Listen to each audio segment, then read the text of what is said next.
এই যে ভাই ভিডিও যখন আপনারা করবেন রিসাইট আছে আমার দিয়া করেন। এই যে দেন এই স্কুলের ব্যাগ এটা ভাই ও স্যার জানছেন স্যার এই ব্যাগটা 100 টাকা দাম আছে না ভাই?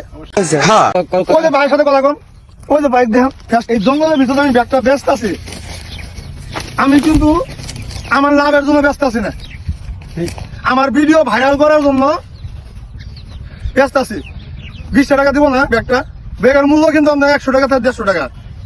এই যে ব্যাগটা স্কুলের ব্যাগ, এই যে ব্যাগ এগুলো ব্যাগ কিন্তু আমার কিনা 130 টাকা পিস। এই ব্যাগটা কিনা হলো আমার 170 টাকা। ঠিক বলেছো। 20 টাকা দিব না স্কুলের ব্যাগ, 20 টাকা দিব না। হ্যাঁ ভাই এটা কি শুধু কন্টেন্ট ক্রিয়েটরের উপলক্ষে নাকি? জি জি যাই হোক আপনার ভিডিও এটা ভাইরাল হবে বুঝছেন, এই অতি ফাঁস ভাইরাল দোকান দেখলাম আপনার আমি